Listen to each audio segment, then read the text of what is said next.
Welcome back to Elevate Truth TV. Today I'm going to be talking about false allegations in the family court. Many of you know that I suffered from false allegations in the family court, but I wanted to go a bit further into this subject because I know that it's very prevalent in the family court. And if I had known at the time that it was the case, I would have been informed and not exactly a lamb to the slaughter. The shocking thing with false allegations many times in the family court is that everybody knows that they're false. And I'm going to be playing you some recordings in a little while, but first I'd like to just show you a book. It's called The Family Law A to Z by Nick and Ruth Langford. And in this book it has a section, and I just want to read a bit of the section for you on the false allegations. It states, application for a Section 8 order will often provoke the making of false allegations, or the coaching of children to make false allegations, which can be used to terminate contact, limit or terminate contact, to introduce delays into proceedings, or be exploited to qualify for legal aid. It is enormously frustrating for falsely accused litigants that the courts tend to err on the side of caution, terminating contact and throwing a case into limbo. False allegations of domestic violence or child abuse are damaging both to children's relationship with their parents and to the progress of cases. They necessitate investigations and delay proceedings so that a new status quo becomes established in which a parent will not have seen his children for many months. That little slip up there when I said years was because of the fact that I have not seen my children in many years. However, there was a time during the proceedings where the false allegations intensified, and this was because I had Skype contact every 2 weeks with my children. And the mother aimed to shut these down along with Kafkas. So what I'd like you to listen to first is a little extract from me actually cross-examining the mother of my children. Now, I'd like to say as well that at the time I was able to cross-examine the mother. If I had the knowledge now, I would have understood that the very fact that the judge and the barrister allowed me to cross-examine the mother of my children was an indication to me that nobody actually believed that she had been raped for the 10 years that she claimed to have been. Because there is actually laws and statutes that say that any accused person has the right not to be cross-examined by the person who's supposed to be the accuser or the accused. So let's take a listen. You said that he uses manipulative tactics, but he does put them on the spot and makes them feel awkward. What do you mean? What are those manipulative tactics?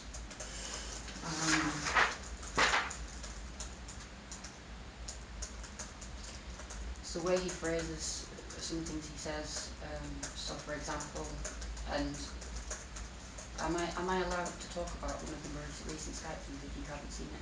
Well, I will be seeing them, so you're perfectly entitled to talk about them, yes. This is just the freshest in my head because it was the very last Skype conversation. Towards the end of the Skype conversation, I think references this in her report, Mr. Dowie tells her that he needs to apologise to her for having told her in the past that she has a right to have a mother and a father. He states that the fact that he told her that has caused a bit of a fuss, and because I, her mother, does not want him to be saying things like that to the children. And the reason I say this is manipulative is because it is sending a message to people that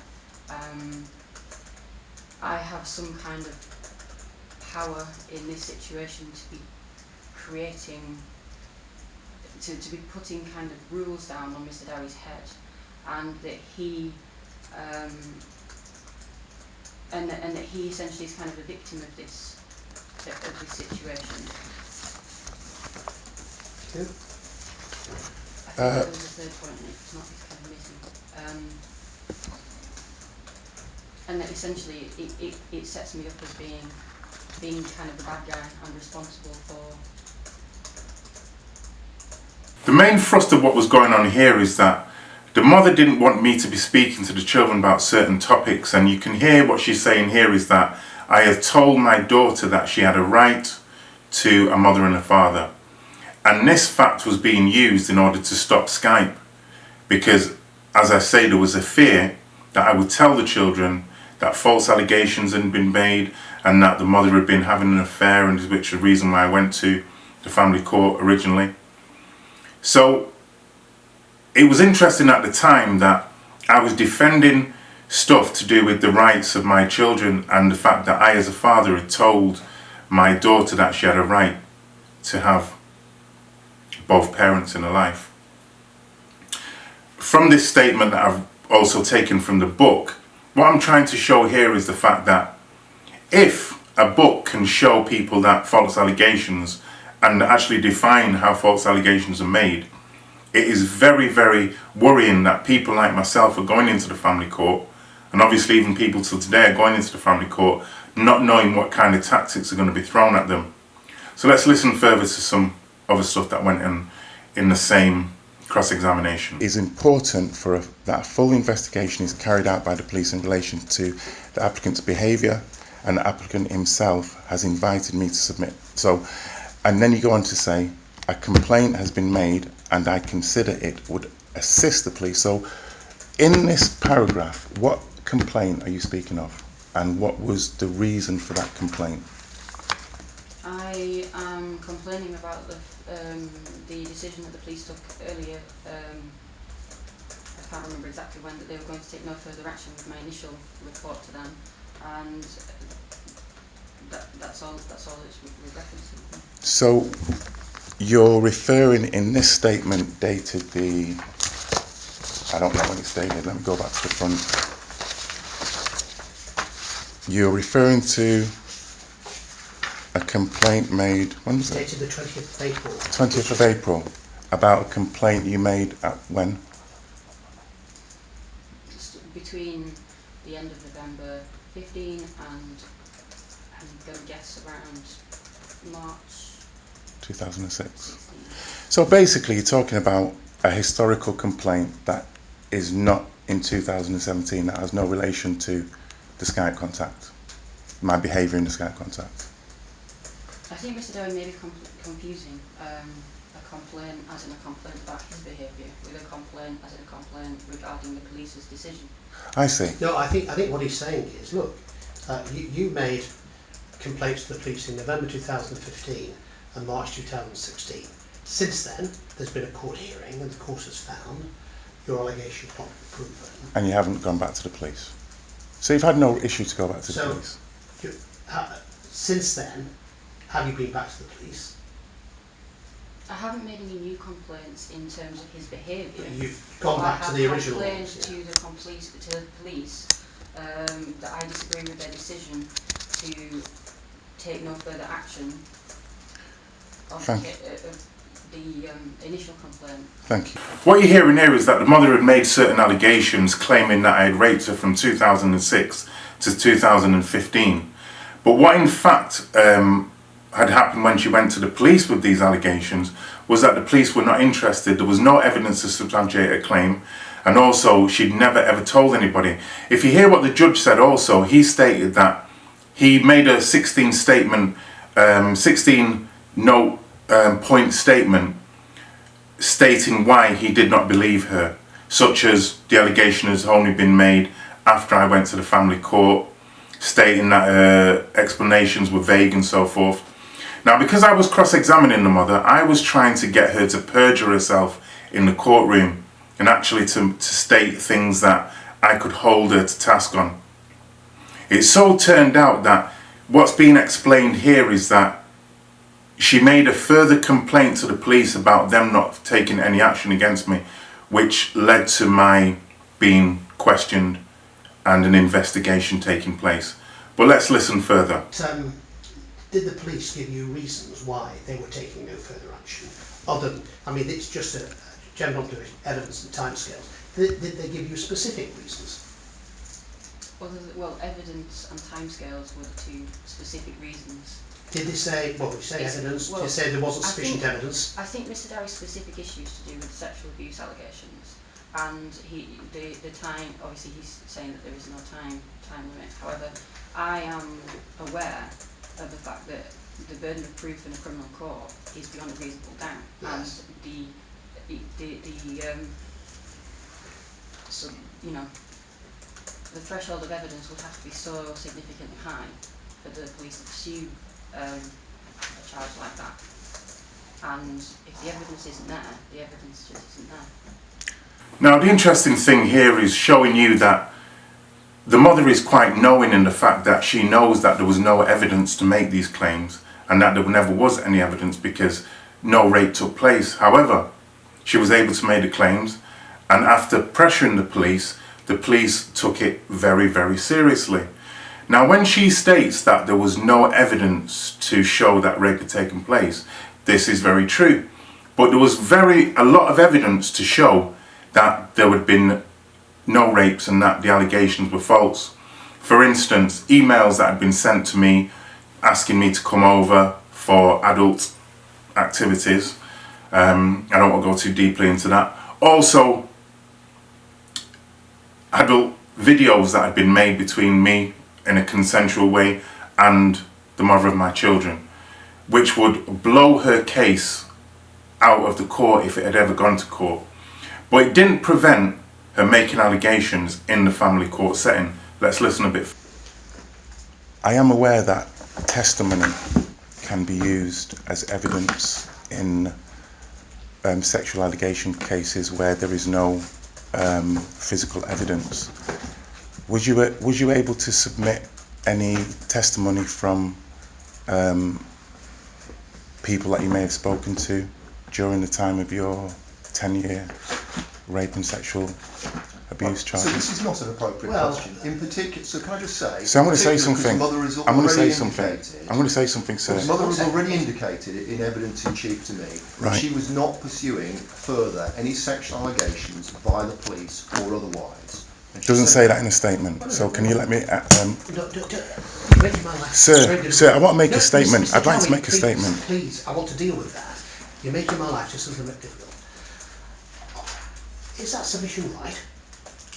If she has made a complaint to the police in 15 and 16, they take no further action. She then makes a complaint about that, and she rings them up to follow up the complaint. Does that not indicate she's still wanting to pursue it? Quite the opposite, I think. Well, no. What I was trying to do here was show to the court, not knowing that everybody in the court knew that the allegations were false. I was trying to show the court that the mother of the children had never, ever spoken to a doctor, spoken to family and friends, close friend that a rape victim might speak to. And in fact, this became something that the judge actually said. He said that although some women do not go to the police or report the crime, he believed that Miss Beep, I can't say her surname, was not one of these women and was quite able to speak to many people around her. So I was trying to get that evidence out in the court, but once again you hear a barrister stopping this from happening. So it's very interesting that when a person is being falsely accused in the court, a lot of the times the people around, the barristers, the judges know exactly what's going on because they have experience of it, and they facilitate this in order to extend the case. And in my case, this barrister actually was able to fraudulently claim legal aid on behalf of the mother of my children. About what activities have you reported to the police and complained about they're not acting on? What are the complaints you have made about Mr. Downey that are the subject of your current complaint? All of Mr. Darry's behaviour. Tiny things, bigger things. Now, as you can hear here, the vagueness of the answers that were given in the family court, answers that could never be given in a criminal case. And this is the real reason why the police could go nowhere with this. so-called rape allegations, because I'm sure that the police knew that if it had gone to court, the judge, having given his ruling on these allegations, would be brought into the criminal case, or at least I would have tried to bring those rulings into the criminal case, stating that the mother of my children's allegations were vague. She couldn't pin down any actual time when this happened, but claimed that she had been raped from 2006 through to 2015, every 2 months or so. She actually claimed that she was being raped while in between having consensual sex. I have applied to the police in order to get the interview tape so that I can do another episode of Elevate Truth TV once I get those, to show people actually what went on and how the police were actually facilitating these false claims when they knew there was no basis for them.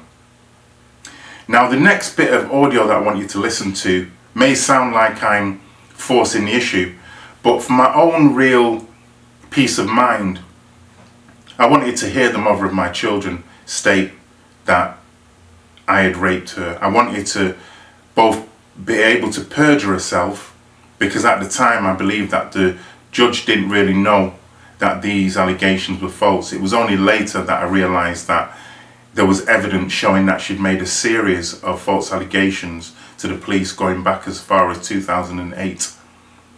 In fact, up to the present day. And this is what I'd like a lot of people to understand who are suffering from false allegations, that you're not alone. It happens a lot. And yes, it can destroy your life. But what you must remember is, as much as these false allegations are made to stop you from seeing your children, they're also made in order to trigger a response. The truth is always on your side, no matter what happens in family court, or if you end up in criminal cases, the truth is always on your side. But the minute you react negatively to these false allegations, you've lost.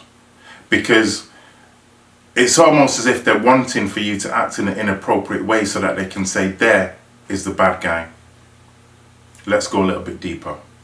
Now, I actually made so yes, I'm going to let you listen to this little bit where I'm actually probing for her to state that she believes that I actually raped her. She doesn't want them to deal with anything else. So you don't want them to look into the sexual allegations, you don't want them to look into the rapes? No, she said so. That's her evidence all over to me today. You're not pursuing it. Now, I need to be quite clear.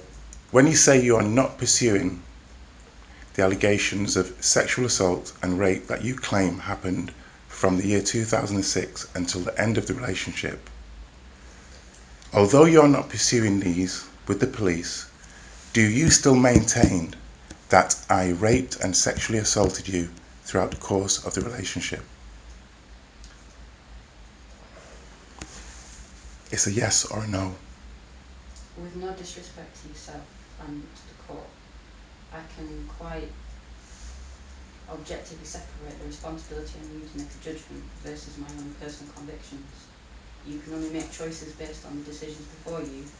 I can make choices based on my memories and experiences which I cannot evidence to you.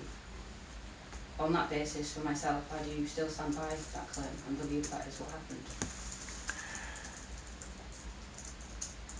Yeah.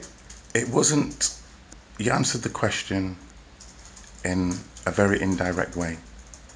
And I'll give you the opportunity to answer the question again, and I hope that I'm not badgering the court. No, I won't. Sorry, sir. No. Sorry, sir. Mr. Dowie, look, we're going to be here all day if we keep. Sir, I want a definitive. Definitive answer. Her answer was specific. So she's claiming that I still raped her from the 2006 to the end of the relationship. Her view is Yes. Yes, you are. saying, isn't it? Yes. I think the phrase used was personal conviction. Yes. She is claiming that I raped her throughout that time. No. I want us to move on. I've got the evidence. I made a note of it. I haven't heard her say yes or no Right, to no, that question. that is hectoring and inappropriate. No, Mr. Dowie. And it's not getting me anywhere for the purposes of today, is it? She believes that you did. That I did rape her. That's the understanding, isn't it? Yes. Yeah. There we have it. We don't need to go any further about it. Thank you. Thank you. You can't keep going round the houses to get her to say the same thing. Thank you. Now, as I've stated, one of the main things that I wanted for her to do was to perjure herself. I didn't want the judge to answer for her. I wanted her to answer herself.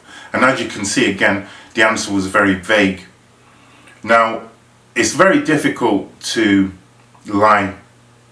It's much easier to stick to the truth. And one of the things that hurts me in my case is that, yes, these allegations will damage the children, but the mother of my children actually put herself in a situation where she can take no moral ground when it comes to teaching the children about right and wrong, because she has actually used a real evil, really, and the reason why I say it's evil is for many, many reasons. Now, obviously, false allegations damage the child. There's no doubt about that. But a woman who claims to have been raped is actually devaluing rape itself, in the fact that it does happen to women. It happens to men as well, and it does happen to children. She's devaluing real victims and taking on the mantle of a victim, having not suffered this, and it's a very disgraceful thing. Now, how can you actually teach your children what is right and wrong when you've decided to operate in this vile and negative way? You've actually committed a crime that the family court will not prosecute you for, because they are all complicit in the crime. Very, very negative.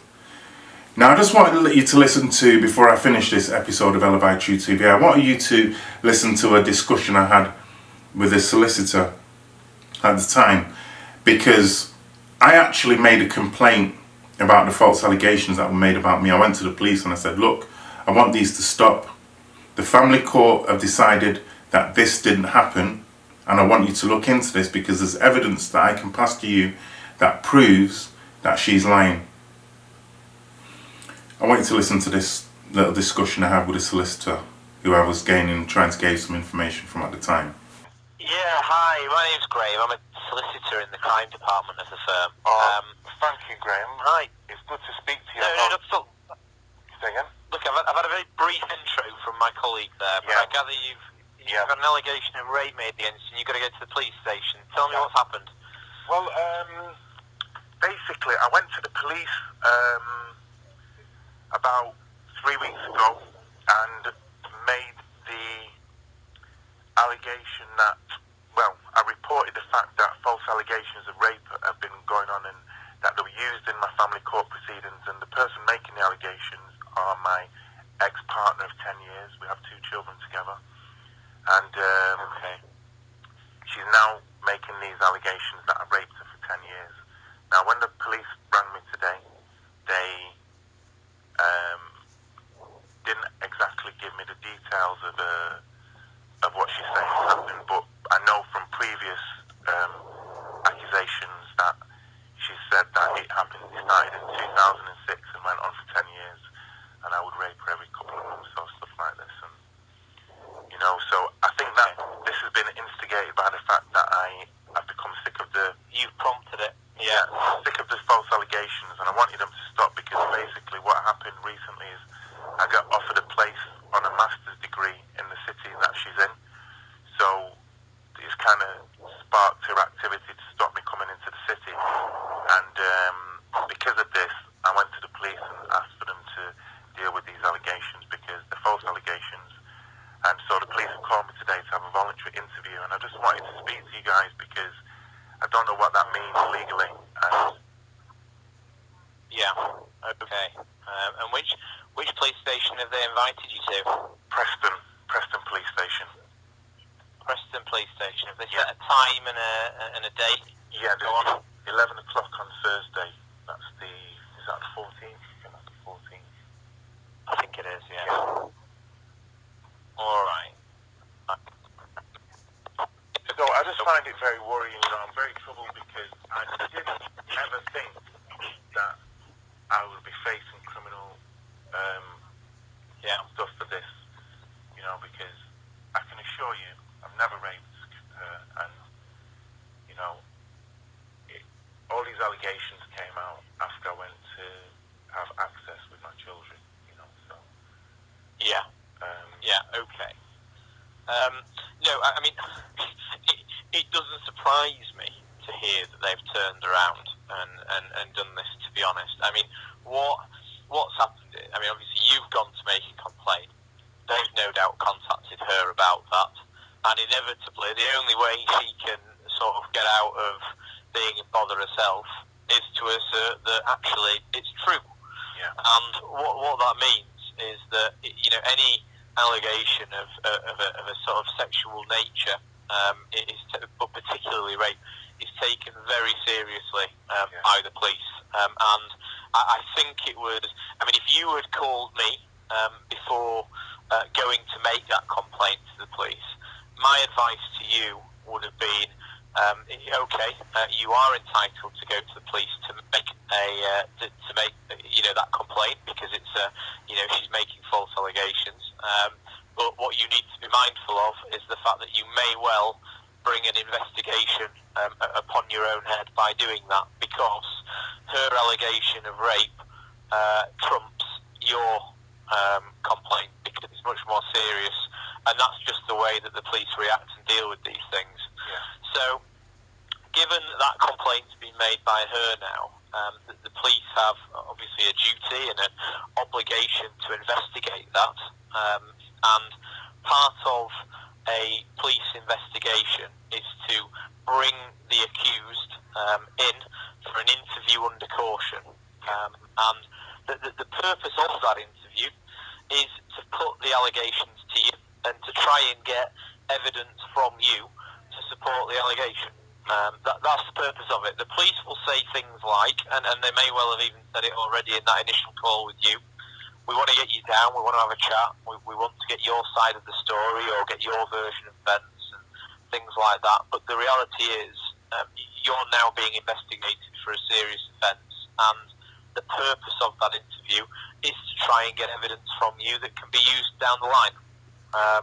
That's the purpose of it. All right. So you must make sure, if you take one thing away from this conversation, let it be that you must make sure that you're represented at that interview. All right, by a solicitor. Yeah. It is very powerful to hear a solicitor state, who works in the family court arena, that me going to the police to report false allegations that are ruining my life don't mean anything when it comes to a person making false allegations about me. And he basically said that her allegations trumped mine. So, as he stated, what's happened, and he speaks from experience, I can assure you, what's happened is that the police have followed up my allegation that she's making false allegations, and she, rather than admitting to that, because she's backed into a corner now, has stated, oh yes, the rapes did happen, and I am the one who ended up in the police station. Now, one of the things that's happening a lot online to do with alienated parents is the fact that alienation is not a gender thing. Women can be alienated as well as fathers. But I would state that this is very true. And a lot of the times when men alienate the mothers of their children, it's through the power that they have in the court, through finances, and there might have been financial abuse involved. But the thing where a woman can actually make false allegations of rape towards men is a very, very destructive thing that happens. And for a mother of children to do it in the family court is very, very evil. So what I'm trying to say is that no, it's not a gender thing where only men are alienated, but this thing to do with false allegations needs to be addressed in the family court.